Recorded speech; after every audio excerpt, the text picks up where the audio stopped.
시청 여러분 안녕하십니까?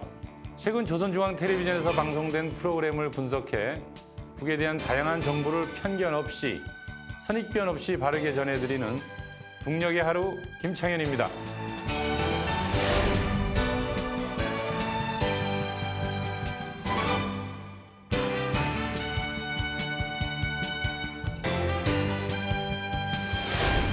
오늘은 민족의 명절 한가위를 맞아 추석 특집 방송으로 진행합니다. 북의 한가위는 어떤 모습일까요? 우리와 같으면서도 다른 북의 추석 문화 재미있게 전해드리겠습니다. 북녘의 하루 이은혜입니다.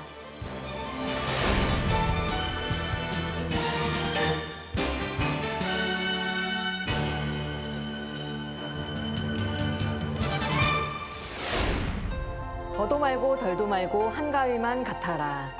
여러분은 지금 가족들과 함께 오순도순 TV 시청하고 계신가요? 여전히 코로나가 이어지고 있어서 마음만 함께하는 분들도 계실 것 같고요.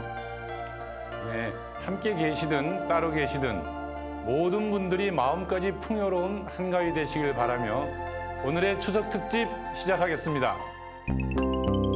우리 민족의 대명절, 북녘에서 보내는 한가위의 하루는 어떨지 소개해드리겠습니다. 같은 명절을 보내는 남과 북, 역시 우리는 한민족인데요. 북에서 소개하는 추석의 역사 만나보시고요. 천하장사 만만세, 명절이면 즐기는 민속 스포츠 씨름인데요. 북에서 열리는 씨름대회는 어떻게 진행되나 만나보시죠. 모처럼 온 가족이 모여 북적북적한 명절. 집집마다 아이들의 재롱을 빼놓을 수 없겠죠. 북녘 아이의 꽃봉오리 행복춤 준비했습니다. 우리 명절에는 역시 우리 가락이죠. 북 고유의 노래와 춤을 소개해드립니다. 풍성한 명절에는 맛있는 것들 잔뜩 먹어야죠. 북의 각지를 대표하는 요리사들이 특산 요리 경연대회 준비했습니다. 지금은 다소 생소할지 모르는 조선시대 옛 명주들의 흠뻑 취해보시죠. 풍성한 한가위, 풍성한 북녘 소식들로 준비한 북녘의 하루, 지금 시작합니다.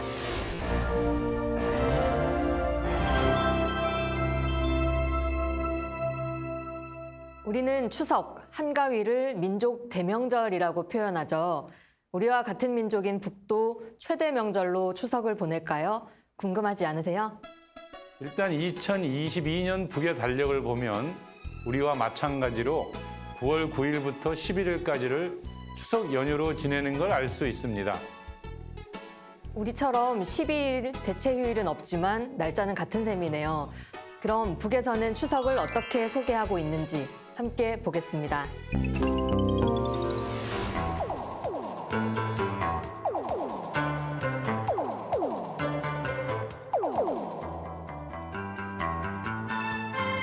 추석은 오랜 옛날부터 우리 인민들이 솔명절과 함께 크게 쇠온 민속명절의 하나입니다. 온 여름 땀 흘려 정성 들여 가꾼 곡식들이 나날이 용으로 가는 기쁨이 커가고 로금이 우거졌던 산들이 단풍이 들기 시작하는 풍요한 가을에 맞는 명절이어서 우리 인민들은 이 명절을 크게 쇠습니다. 추석이란 가을날의 저녁이라는 뜻으로서 오곡이 무르익는 좋은 계절인 가을철의 달 밝은 보름날을 명절로 즐기는 데로부터 생겨난 말입니다. 추석은 음력으로 8월 15일이 되는 날입니다. 추석은 전통적인 민속 명절들 가운데서 우리 인민의 고유한 풍습을 제일 많이 반영하고 있는 민속 명절이라고 볼 수 있습니다. 대대로 내려오는 추석날의 첫 의례는 조상의 무덤을 찾는 것입니다. 먼 옛날부터 우리 인민들은 추석날에 핵곡식으로 음식을 만들어 가지고 조상의 무덤을 찾는 것을 응당한 도리로 전통적인 풍습으로 지켜왔습니다. 이날 사람들은 조상의 묘를 찾아가 풀베기 등 무덤 손질을 한 다음 제사를 지냈습니다. 제사가 끝나면 빙 둘러앉아 조상들을 그려보며 음식을 나누어 먹으면서 화목을 도모하였습니다. 이와 같이 추석날에 조상의 무덤을 찾아가 볼초도 하고 제사를 지내는 풍습에는 예로부터 레절이 밝고 의리가 깊은 우리 인민의 아름다운 정신도덕적 풍모가 반영되어 있습니다. 오곡백과 무르익는 추석날의 명절 음식에서 특색 있는 것은 햇곡식으로 만든 음식이었습니다. 추석 음식으로는 햇곡식으로 만든 송편과 솔기떡, 노치 등 여러 가지가 있는데 이 가운데서도 송편을 제일 가는 음식으로 일러왔습니다. 추석날에는 여러 가지 민속놀이들도 진행되었는데 여성들의 구내뛰기와 남성들의 씨름 경기가 이채를 띄었습니다. 그 밖에 지방에 따라 밧줄 당기기와 활쏘기 경기도 하였습니다. 또한 저녁이면 달맞이도 하였는데 높은 산에 오르거나 집마당에 몽속을 펴고 앉아 밝은 붉은 달을 바라보며 소박한 꿈이 담긴 시와 노래를 부르며 명절을 즐겁게 보냈습니다. 우리 인민들의 이러한 달구경 풍습에는 다정다감하면서도 정서가 깊은 민족의 내면 세계가 잘 반영되어 있습니다. 오늘날 추석은 오랜 옛날부터 전해지는 전통적인 민족적 풍습과 더불어 우리 인민들의 문화정서 생활을 보다 풍부히 해주는 민속 명절로 되고 있습니다. 추석 역사도 송편을 쪄먹는 문화도 우리랑 똑같네요. 그런데 북은 추석을 민족 최대의 명절이 아니라 우리 인민 고유한 민속 명절이라고 표현하던데요. 그것도 다르다면 다른 문화겠죠? 네, 북은 민족 고유의 문화, 생활 전통을 귀중히 여기고 발전시키는 것을 무척 중요하게 여기거든요. 그래서 그 문화적 풍습을 이어받아 간다는 측면을 강조하고 있는 듯 합니다. 북에서는 4대 민속 명절을 설, 한식, 단오, 추석으로 정하고 있습니다. 그런데요, 북에서도 지금도 차례를 지내는지 좀 궁금한데요. 우리도 차례 문화가 좀 없어지는 추세잖아요. 더군다나 북은 사회주의 나라니까 이런 조상을 대접하는 문화를 미신이나 숭배처럼 여기진 않을까요? 그게 이제 북에 대한 또 잘못된 편견인 것 같아요. 아까 앞에서도 말씀드렸잖아요. 고유한 민족 전통 문화를 굉장히 계승하고 잘 발전시켜야 한다는 게 북의 기본 태도라고요. 네. 북도 명절이 되면요. 추석 때 이웃을 찾아가기도 하고 좋은 음식을 만들어서 같이 나눠 먹기도 하고요. 또 성묘를 하기도 하고 설 때는 또 세배 드리러 가서 우더런들한테 세배 드리고 또 덕담도 나누고 하는 건 뭐 우리와 똑같습니다. 그런데 인터넷에 북의 추석 이렇게 검색해 보면요. 60년대 봉건 유습 타파와 사회주의 생활 양식을 강조하면서 추석 등 명절이 사라졌다가 80년대 때 다시 부활했다. 이렇게 많은 곳에서 이야기하더라고요. 글쎄요. 봉건 잔재와는 아무런 상관이 없는 것 같습니다. 추석은 늘 휴일로 정해져서 잘 쉬어왔고 그리고 이 명절을 소중히 여겨왔으니까요. 그러면 왜 그런 자료들이 있을까요? 제가 아마 생각할 때는 아마 설 때문에 생긴 말 같은데요. 북에서 이제 해방 직후에 양력설을 공식적인 설로 하고 3일을 쉬고 음력설을 쉬지 않았거든요. 네. 근데 인민들이 아무래도 이제 음력설을 우리들의 고유한 설로 자꾸 생각하고 또 음력설을 더 소중히 여기는 마음들이 크다 보니까 오늘날 다시 이제 되돌아온 거죠.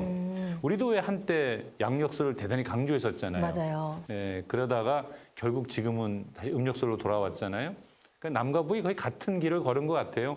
북도 지금 1월 1일 날은 하루 쉬고 하루 쉬고. 음력설에는 3일 쉬거든요. 그러면 설만 조금 변동이 있었던 거고 추석은 그대로 한가위로 불리면서 뭐 송편도 먹고 민속놀이도 하면서 그렇게 지내왔다는 거네요. 그렇죠.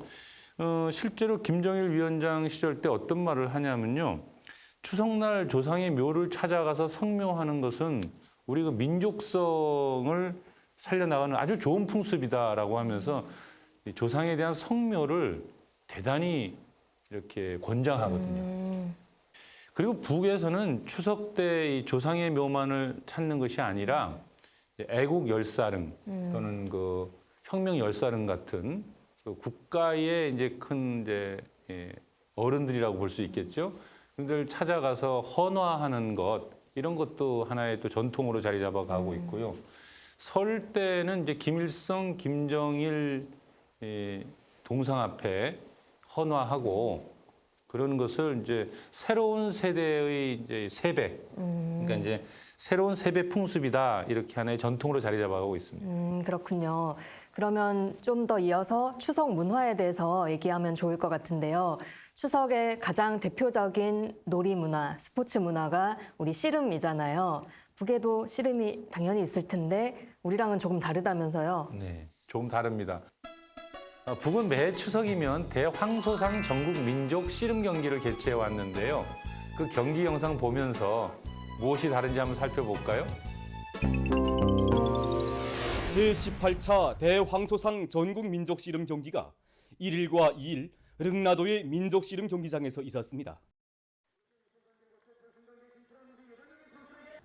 경기장은 우리 민족의 자랑인 씨름 경기를 보기 위해 모여온 수많은 근로자들로 흥성이었습니다.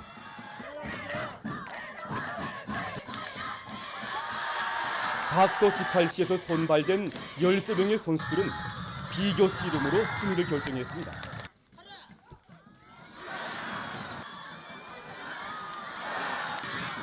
배지기와 허미고리, 무릎치기 등의 다양한 기술로 상대방을 압도하는 통쾌한 경기 장면들이 펼쳐질 때마다 관람자들 속에서는 찬사와 박수갈채가 연방 터져 올랐습니다.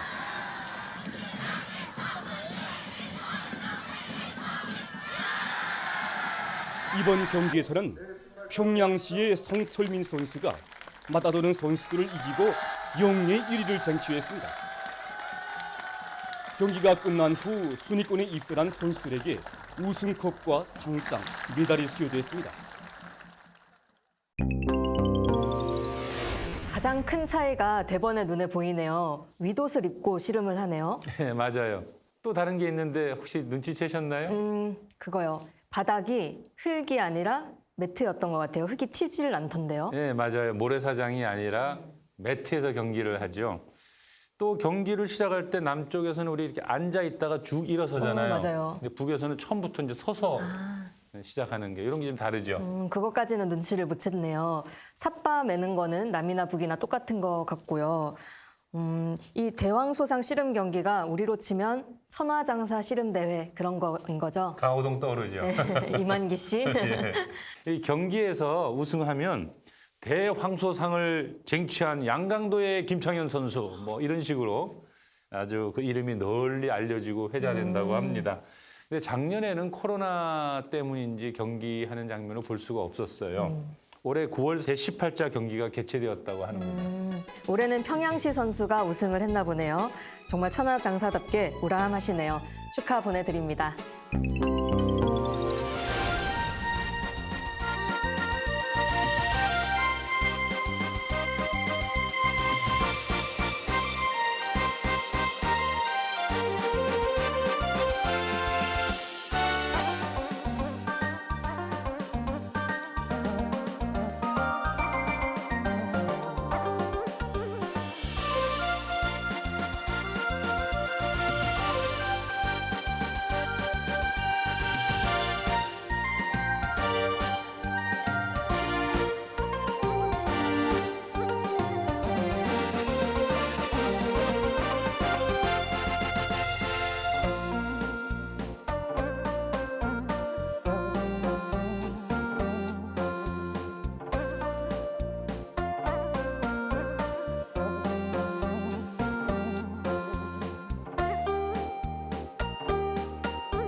깜찍한 아이의 무용 공연 보고 오셨는데 어떠신가요? 참 대단하죠? 북의 방송을 보다 보면 우리 민속무용을 일찌감치 배워서 실력 뽐내는 그런 아이들 모습 자주 보이더라고요. 네, 우리 민족의 풍습과 문화를 잘 계승 발전하는 것을 무척 중요시 여기니까요. 아이들에게도 일찍이 그런 교육을 강조하고 있지요. 그런데요, 민요는 지역마다 다 다르잖아요. 장단도 지방의 특색들이 다 다르고요. 그러면 당연히 북의 노래나 무용도 우리랑은 많이 차이가 있을 것 같아요. 그렇죠. 아무래도 이제 악기나 공연 형식도 많이 변화 발전해 왔으니까 그렇겠죠. 그러면 북의 전통 노래와 춤은 어떻게 이어져 오고 있을지 영상으로 좀 더 알아보겠습니다.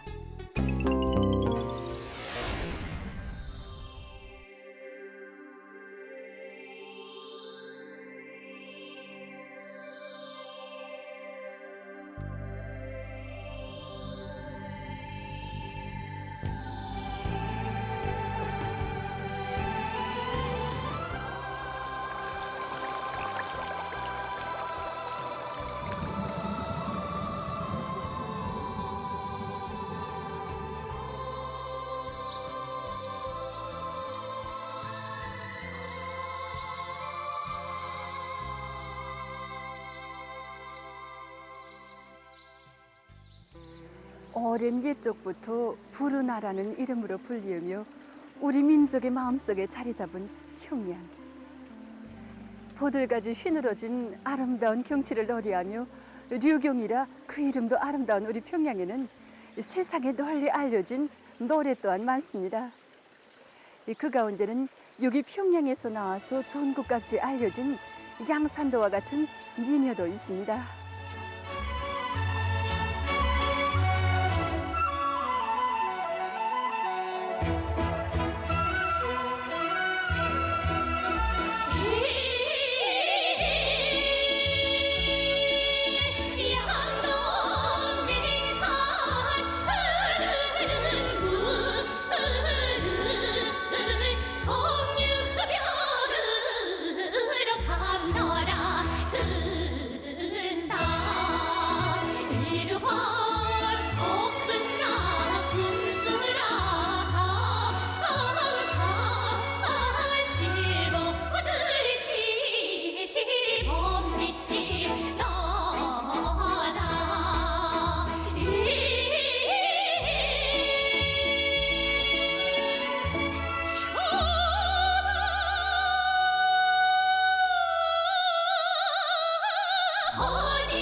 민요 양산도는 평양 지방에서 나온 전형적인 서도 민요의 하나입니다.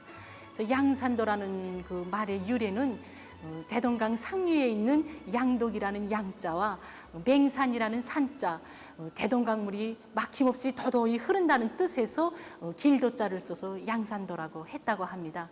그래서 이 민요 양산도의 그 가사에는 주로 평양의 모란봉과 대동강의 그 풍치수려한 실보들, 그리고 상류 지방의 그 아름다운 경치를 내용으로 담고 있고, 곡조는 전형적인 평안도 지방의 음조로 되어 있습니다. 그래서 우리 조선 장단에는 양산도 장단이 있는데, 이렇게 장단의 이름으로까지 불리우게 된 것을 보면 민요 양산도가 얼마나 개성적이고 독특한가 하는 것을 잘 보여주고 있습니다.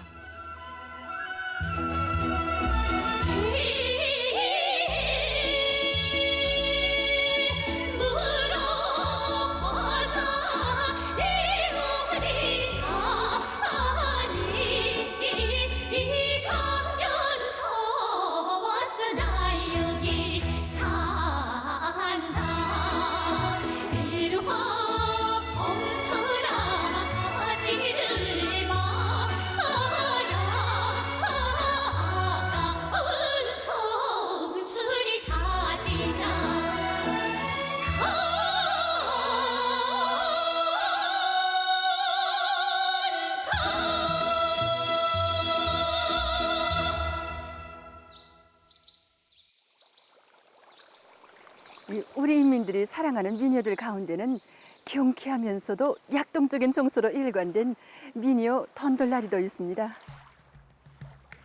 남녀로서 모두가 좋아하고 또 노래를 들으면 흥취나는 춤판을 먼저 떠올리는 미녀 던돌라리는 함경남도 북촌지방을 중심으로 동해안 지방에서 가무 형식으로 널리 불리어진 미녀입니다. 옛날 함경도의 북촌지방에서는 이른 봄이 오면 마을 여인들이 모여서 달래를 캐러 가는 풍습이 있었습니다. 북촌강 기슭이나 구 주변 일대에서 달래를 캐다가 실참이면 즐겁게 노래 부르면서 춤추던 민속놀이를 이 지방 사람들은 달래토놀이라고 했습니다. 바로 이 놀이 때 부르던 노래가 지금까지 전해져 오는 미녀 던돌라리인 것입니다.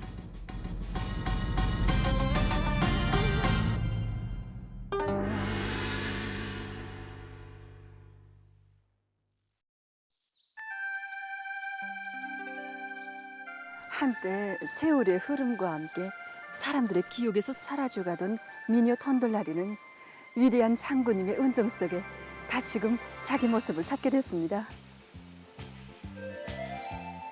위대한 장군님께서는 민속무용 던돌라리의 창작 정령을 지도해 주시면서 춤과 음악에서 지방적 특색을 잘 살릴 때 대한 문제, 원작을 잘 연구해서 춤가락을 골라 쓰고 서도구는 어떤 것을 들고 나오는 것이 좋으며 무용 배우들이 옆에서 흥을 돋구는 소리를 치도록 할 때 대한 문제 등 사소한 세부에 이르기까지 수십 차례의 교실을 주셨습니다. 그리고 이 작품을 중앙의 예술단들에서도 잘 형상해서 무대에 올리도록 하시어 우리 인민들 누구나가 다 아는 무용 던돌라리가 되도록 해주셨습니다. 우리나라 민속무용들 가운데서 던돌라리 춤은 지방적 특성이 또렷하고 특색 있는 춤으로 손꼽히고 있습니다. 민속무용 던돌라리의 춤가락들은 열정적인 팔놀림과 장단성이 강한 곧기 동작으로 일관되어 있습니다. 춤가락의 기본으로 되는 어깨춤이라든가 손목이나 팔을 박자에 맞춰서 흔들어주며 활개치는 동작, 또 손목 돌리는 동작, 그리고 손끝을 튕겨주는 동작들은 그 놀림이 아주 활기 있고 움직임이 잦으며 적극적인 몸 동작들과 보폭이 큰 곧기 동작들이 배합돼서 율동성과 장단성을 강하게 해주고 있습니다. 던돌라리 춤에서 특색 있는 것은 물을 담은 양푼에 바가지를 엎어놓고 장단을 치는 물장구입니다.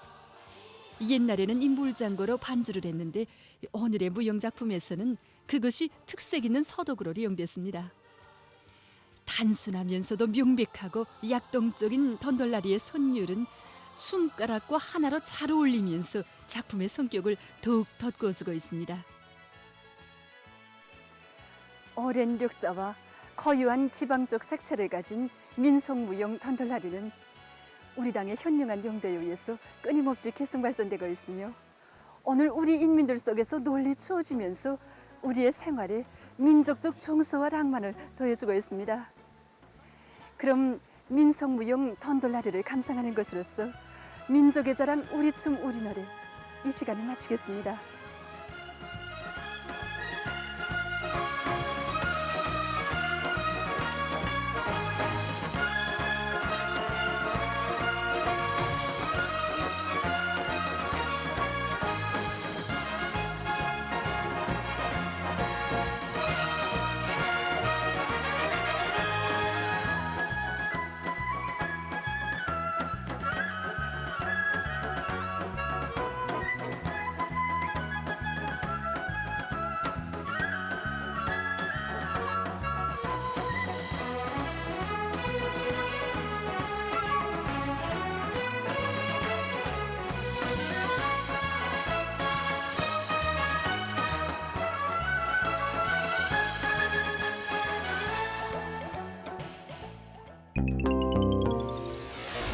자, 지금까지 북의 추석 명절 문화, 씨름, 노래와 춤까지 살펴봤습니다.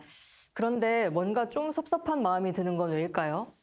한가위만 같아라라고 하는 게 뭐가 빠져서 그럴까요? 풍성하게 뭔가 차려져 있어야 되죠. 그렇죠. 추석하면 풍성한 음식이죠. 음식이 빠지면 안 되겠죠? 그러면 이제 북의 음식 문화에 대해서 좀 살펴봐야 되겠네요. 예, 오늘은 이제 특별히 북에서 열렸던 그 각도 특산 요리 경연대회 모습을 좀 전해드리려고 합니다. 우리 남에서도 한창 유행했던 팔도 한식 요리 경연 이런 거네요. 그렇죠. 이번 경연에서는 잉어를 주제로 한 각도를 대표하는 요리사들이 각자 지방의 특색을 살려서 요리했다고 하는데요. 셰프들의 해설도 재밌을 겁니다. 벌써 기대가 됩니다. 1등은 어느 지역이 했을까요? 함께 보시죠.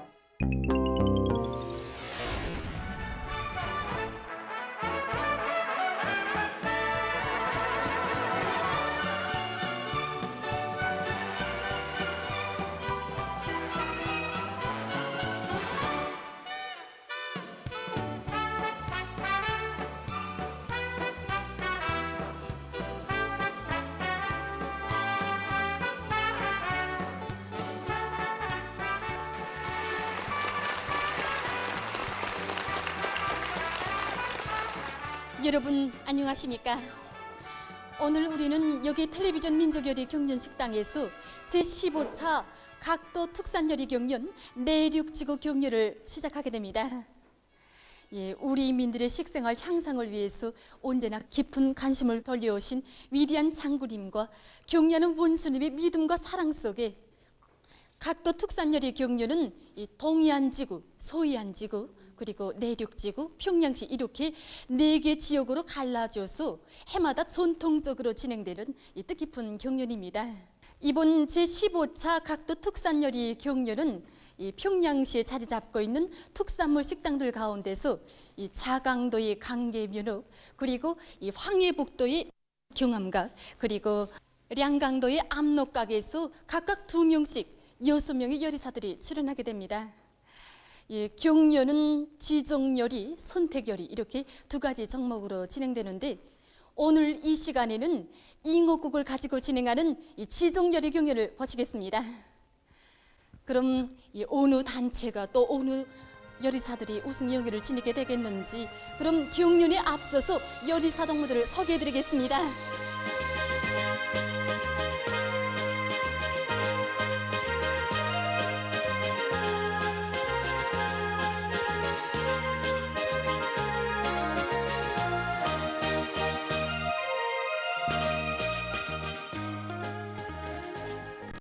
그럼 오늘 경연의 심사를 맡아보게 될 심사성원들을 소개해드리겠습니다.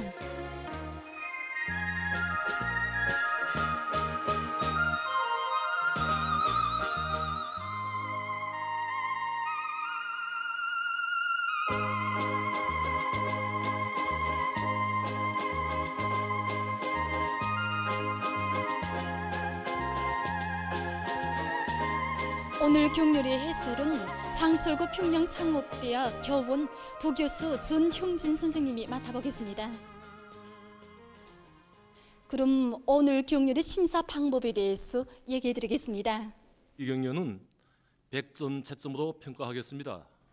개체위생과 물자 준비 20점, 요리 가공 과정 30점, 맛 40점, 담기 10점 이렇게 하려고 합니다. 그럼 제15차 각도 특산요리 경연 지정요리 경연을 시작하겠습니다.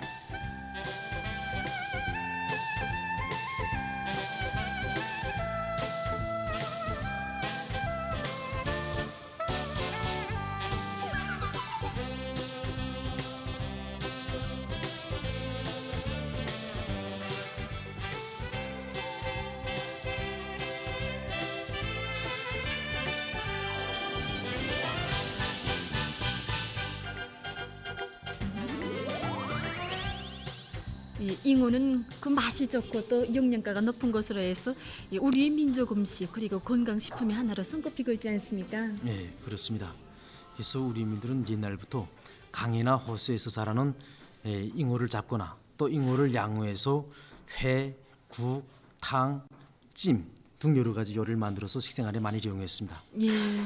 그 중에서도 잉어국은 맛이 좋고 또 양리적 가치가 높아 치료 식사, 보양 음식으로 많이 이용하다고 합니다. 정말 그러고 보니까 어느 한 책에서 이 잉어국을 끓여서 먹으니 기력이 다시 왕성해졌다는 문구를 본 생각이 듭니다. 예. 그래서 잉어가 우선 단백질 조성이 좋습니다. 예. 단백질도 많이 들어있거냐. 그 단백질을 이루는 아미노산 조성이 좋은 것으로 해서 맛도 좋고 영양 가치도 높습니다. 예. 특히 또 잉어는 여러 가지 강물질과 예. 또 비타민 B 하나를 비롯한 비타민 B무리가 많이 들어있는 것으로 해서 양리적 가치도 높고 맛도 좋습니다. 처벌 손질하는 공정이 대단히 중요합니다. 예. 그래서 조동무가 지금 피를 뽑고 있지 않습니까? 예. 잉어의 저 피를 깨끗이 뽑아야 잉어국에서 감탕내가 나지 않습니다. 아. 그래서 잉어 피를 뽑을 때는 예. 꼬리 부분에서 예. 한 2cm 정도 올라와서 그래서 뼈까지 구물 양면에 구워주면 피가 잘 나옵니다. 이때 그 마른 수건으로 대가리를 감싸지고 예. 꼴몸뚱이를 이렇게 짚고 피를 뽑으면 잉어가 여동치지도 않고 피가 잘 나옵니다.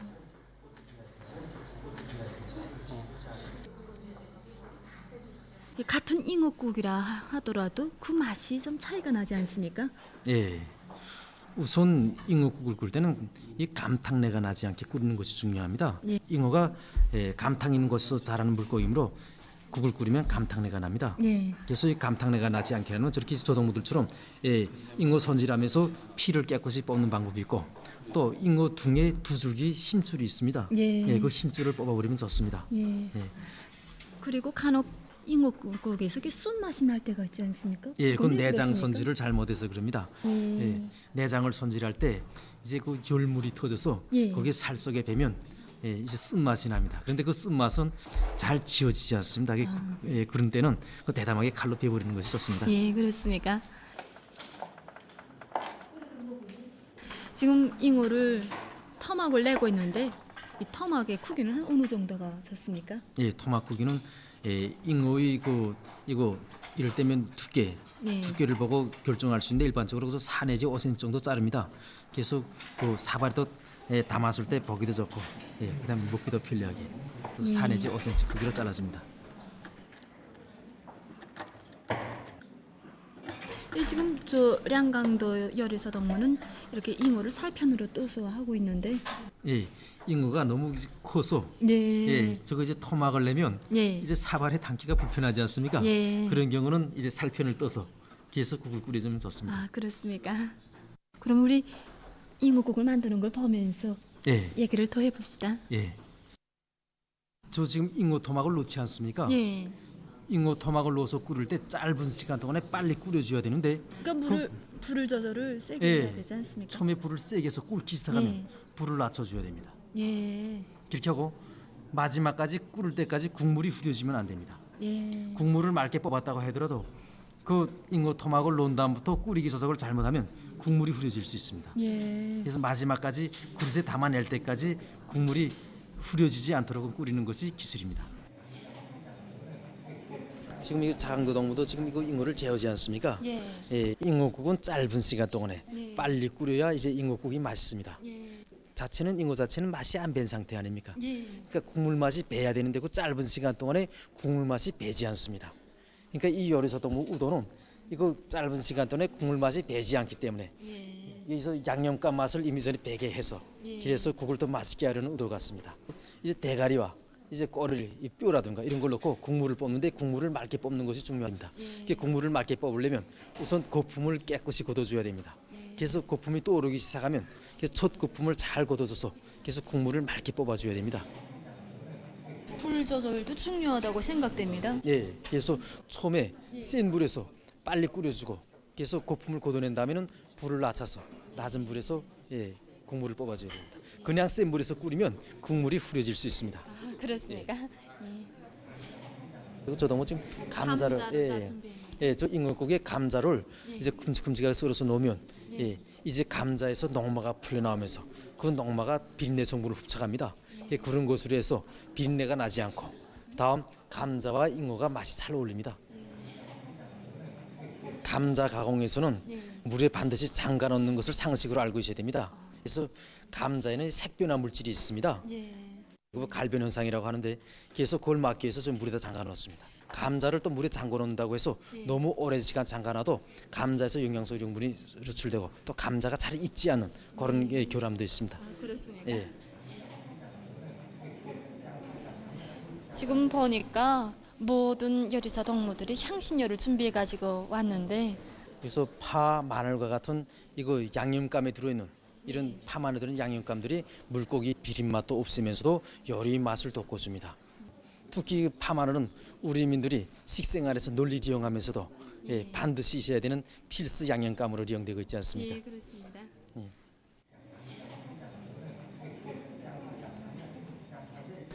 예, 일반적으로 가정들에서는 이 물고기국을 끓일 때 이 된장이나 고추장으로 간을 맞추지 않습니까? 예. 그런데 잉어국은 소금으로 간을 맞추는데 예, 잉어국은 간장과 소금으로 간을 맞춥니다. 그래서 이 잉어의 고유한 맛을 살리려면 간장과 소금으로 국을 끓여야 잉어의 고유한 맛이 살아나지 여기에 된장이나 고추장을 넣으면 잉어국의 고유한 맛이 살아나지 않습니다. 예. 맞습니다. 아, 그렇습니까? 예.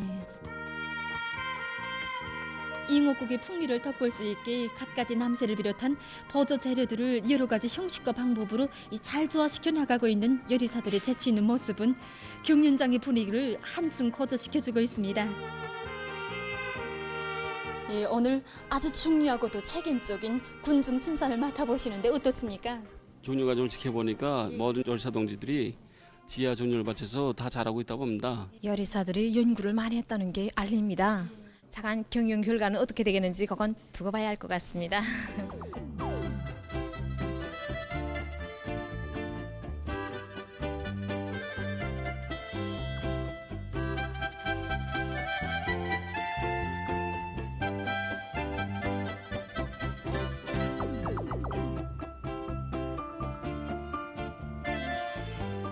예, 그럼 오늘 경륜에 대한 심사석의 얘기를 들어보겠습니다.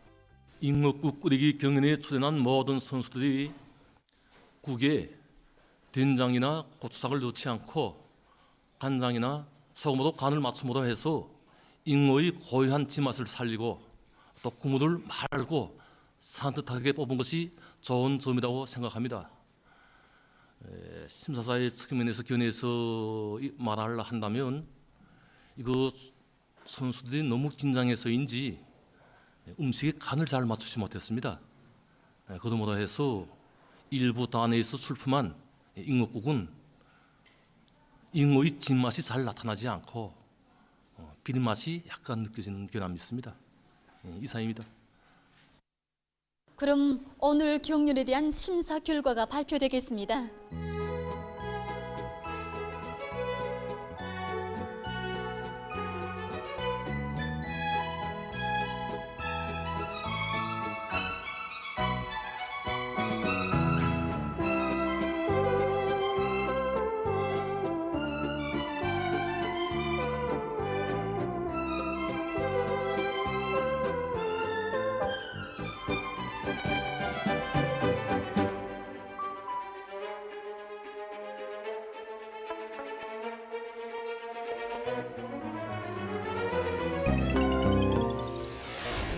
어떠셨어요, 잉어 요리? 북에 가면 한번 꼭 먹어보고 싶지 않은가요? 네, 한 번만이 아니라 모든 지역 다 돌아다니면서 그 지역 특색에 맞게 음식 한번 먹어보고 싶어요.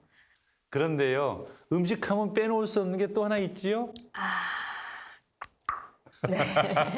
사실 맛있는 음식에는 술이 빠지면 안 되죠. 네. 그 사마천의 사기에도 우리나라 사람들에 대한 묘사를 보면 술 마시고 노래하고 춤추기 좋아한다. 그런 기록이 빠짐없이 등장한다잖아요. 맞습니다.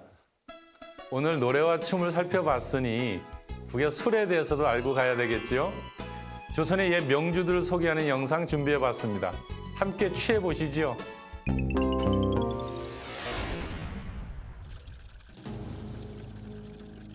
반만 년의 유구한 역사와 전통을 가지고 있는 조선 민족이 창조한 문화유산들 가운데는 민족의 슬기와 재능이 깃든 조선의 옛 명주들도 있습니다.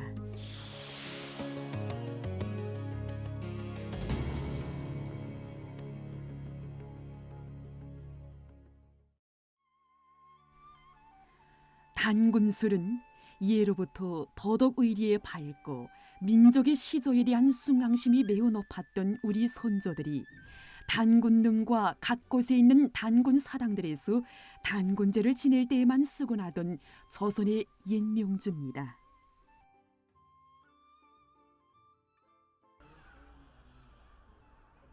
개천절을 맞으며 우리 단군민족통일협의회 위원들이 유서 깊은 평양의 중심부에 자리 잡고 있는 이곳 숭룡전을 찾아왔습니다.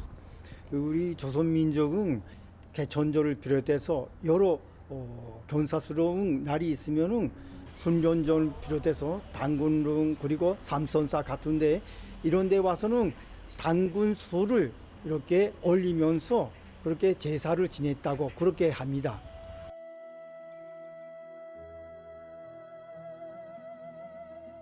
그 단군술은 단군릉 가까이에 있는 아달샘을 가져다가 오곡으로 좋은 소주를 만들어서 거기다가 건강에 아주 좋은 그런 고려약재들을 골라서 그걸 배합해서 전통적으로 내려오는 술 제조 비법을 가지고 단군술을 만들었습니다.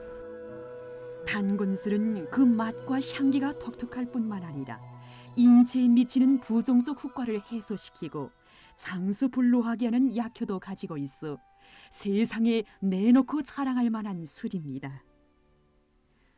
원료 조성과 술 제조 비법을 기묘하게 적용한 단군술은 단골의 높은 명망처럼 그 맛과 향기가 독특해서 우리 선조들은 단군술을 매우 귀하게 여겼고 이 술을 마시며 단군 민족의 긍지와 자부심을 더욱 느끼곤 했습니다. 산 좋고 물 맑은 아름다운 금수강산인 조선의 정기와 청명하고 문명한 선조들의 지혜가 어려있는 단군술은 민족에 대한 열렬한 사랑을 지니고 모든 것을 바쳐가는 사람들에 의해서 오늘도 련련이 이어지고 있습니다.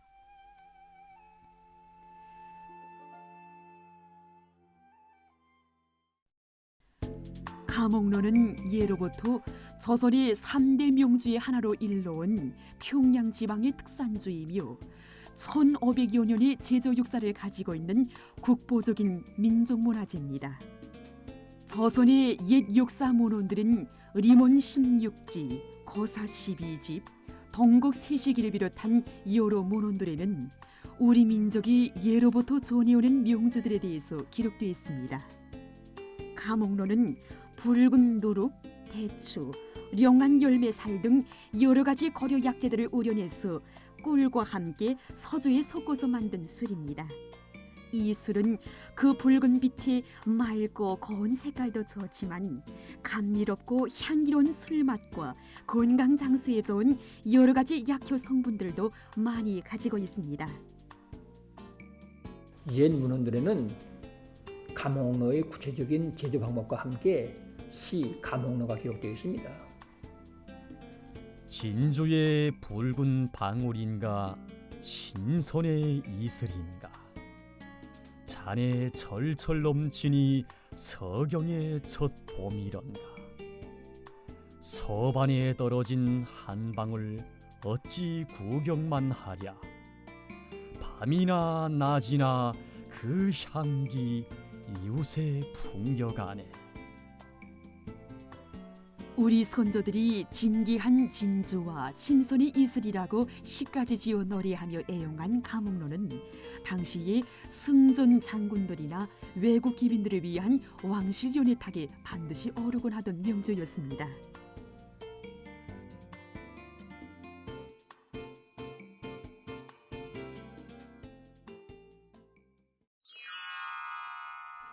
조선의 옛 명주들 가운데는 고구려 시기부터 명주로 이름 떨쳐온 문배술도 있습니다. 술에서 문배 향기가 난다고 해서 이름이 붙여진 문배술은 예로부터 찰수술을 비롯한 곡물들을 발효 증류시켜 만들었습니다. 누룩과 곡물만으로 빚은 술인데도 문배 향기가 난다는 술인데 술 향기에서 이름을 딴 전통주는 문배술뿐이라고 합니다. 예로부터 술의 진맛은 물맛과 관련된다고 했는데 문배술은 평양 모란봉 주암산에 물로 담근 것이라고 전해지고 있습니다. 주암산은 말 그대로 술바위 산이라는 뜻인데 여기에는 오래전부터 전해지는 전설이 있습니다. 먼 옛날 대동강 기슭에는 늙은 할아버지를 모시고 사는 효성이 지국한 한 총각이 살고 있었습니다. 어느 날 그는 산에 올라가 나무를 해가지고 내려오다가 목이 말라 바위 틈에서 졸졸 흘러나오는 샘토의 물을 마시게 되었는데 그 샘가에서는 향기로운 냄새가 풍기었고 면목은 마시니 온몸이 후련해지고 정신이 얼떨떨해졌습니다. 뒤늦게야 자기가 마신 것이 술이라는 것을 알게 된 총각은 아버지 모르게 먼저 술을 마신 것이 죄스러워서 술방구리를 얻어다 술을 담아 아버지에게 가져다 드렸습니다. 아버지는 이 신비스러운 술을 어찌 혼자 마시겠는가고 하며 마을 사람들을 모두 불러다가 함께 마셨습니다. 마을 사람들은 아버지에 대한 총각의 효성이 하도 지극해서 하늘이 향기로운 술을 바위에 솟게 한 것이라고 했습니다. 그것이 유래가 돼서 그 바위를 주암이라고 하였고 이 바위가 있는 산을 주암산이라고 부르게 됐습니다. 잘 알려진 바와 같이 2000년 6월 평양에서 있은 북남 수례상봉 때 남조선의 문배술에 대한 유명한 일화가 있지 않습니까? 그때 위대한 장님께서는 문배술의 진맛은 평양의 모란봉 주암산 샘물로 담갔을 때 비로소 알 수 있다고 명철하게 가르쳐 주셨습니다. 평양의 주암산은 석양피입니다. 여기서 솟아나오는 주암산 샘물은 다른 물들에 비해 강한 산성을 띠는데 바로 이러한 물의 성질이 문배술에서 우러나오는 강한 느낌의 문배향을 만들고 있지요. 우리는 전통적인 문배술 제조 비법을 가지고 평양의 주암산 샘물로 이렇게 평양 문배술을 만들어냈습니다. 술이란 거는 숙성과 증류가 아주 중요합니다. 그래서 우리는 평양 문배술을 만들면서 이 숙성을 우리 조상들이 대대로 써내려오던 독들을 이용하였습니다. 그래서 독을 이용하면 그 술이 아주 맛있습니다. 그래서 우리 조상들이 옛날부터 그 독을 이용해서 김치도 담궜고 장도 담궈왔고 이렇게 써왔습니다. 민족의 우수한 전통을 귀중히 여기고 빛내기 위해 모든 것을 바쳐가는 이들이 만든 단군술, 평양문배술, 가목로, 계당술, 리강고 등은 하나같이 그 은은한 향기와 조화로운 맛, 건강 장수의 좋은 것으로 해서 국내외의 식료 전문가들 속에서 호평을 받고 있습니다. 단군술을 비롯한 옛 명주들에는 예로부터 산적 건물 말곤 금수강산에서 살아가면서 수많은 물적 재벌을 창조한 우리 선조들이 그런 술기와 이 재능이 반영되어 있습니다.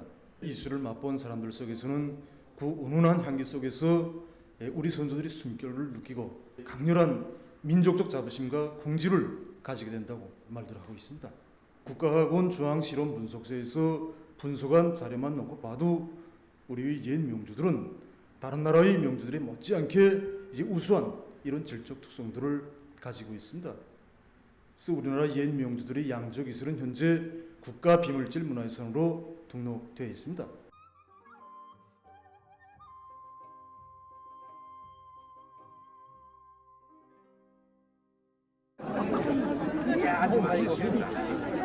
뭐랄까 좀 감칠맛이 나고, 아 좋습니다. 단군 민족의 한성원으로서의 긍지와 자부심을 느낄 수 있는 그런 맛있는 술이었습니다. 민족의 귀중한 문화유산인 조선의 옛 명주들은 국가의 민족문화유산 보존 정책과 슬기롭고 근면한 사람들에 의해서 그 고유한 맛과 향기를 연연히 전해갈 것입니다. 시청자 여러분, 오늘 한가위 특집 북녘의 하루 어떻게 보셨나요? 하나의 명절을 함께 쇠는 한민족이라는 생각 들지 않으셨나요? 그런가 하면 북녘 땅의 가족을 그리워하면서도 가지 못하는 이산 가족들의 마음은 어떨까? 얼마나 그리우실까? 안타까운 마음도 듭니다. 갈라져 사시는 어르신들이 한 분이라도 더 정정하실 때 남과 북의 통로가 다시 열려야 할 텐데 말이지요. 네. 개성공단에서 울고 웃으며 함께 일했던 동료를 그리워하는 분도 계실 테고 그 언젠가 금강산 관광 갔을 때 만난 북측 안내원 동무를 그리워하는 분도 계실 겁니다. 그 모든 이별과 그리움이 오늘 저희 방송을 통해 조금이나마 달래지셨기를 바라봅니다. 서로를 잘 이해하는 것이 남과 북의 통일을 더 앞당기는 힘이 될 거라 생각하며 북녘의 하루도 더 노력하겠습니다. 잠시 후 김창현의 한마디가 이어집니다. 끝까지 시청해주세요. 남은 명절 즐겁게 잘 보내십시오. 감사합니다.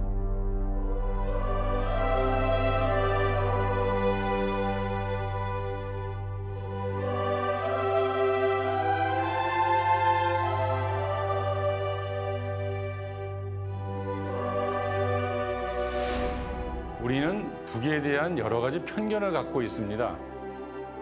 잘 아는 지인이 이런 질문을 하더군요. 북에서도 추석에 고향을 찾아 성묘를 하냐고 말이지요. 사회주의 국가는 조상 숭배도 미신이고 차례나 제사는 봉건적 유수빈이 다 없애버렸을 것으로 확신하면서 말이지요. 물론 북은 우리와 다른 명절이 존재하긴 합니다. 김일성, 김정일 생일이 태양절, 광명성절로 제정되어 최대의 명절로 보내고 있습니다. 이날은 예술 공연, 체육 행사, 그리고 각종 토론회와 전시회 등 다양한 행사를 진행하지요. 그 외 국제노동자절, 정권 창립일, 노동당 창건일, 해방기념일, 헌법절 등이 국가 명절로 지정되어 기념하고 있습니다. 설, 한식, 단오, 추석 등 민속 명절은 어떻게 보낼까요? 우리와 마찬가지로 특별한 음식을 차려 먹고 가물을 즐기며 보냅니다. 특히 추석 때가 되면 한 해 농사를 돌보아준 조상을 찾아 감사드리고 이웃과 함께 핵곡식으로 만든 음식을 즐기는 아름다운 전통은 잘 유지되어 내려오고 있다고 하는군요. 특히 성묘하는 문화는 우리 민족성을 살려나가는 아주 좋은 풍습으로 적극 권유한다는군요. 어쩌면 지극히 당연한 일을 길게 이야기하고 있는 것 아닌지 모르겠습니다. 조상이 같아 하나의 핏줄로 이어지고 언어와 역사가 같고 전통과 문화가 같은 우리는 하나의 민족입니다. 좋은 추석 명절 보내시길 바랍니다. 북녘의 하루 김창현의 한마디였습니다.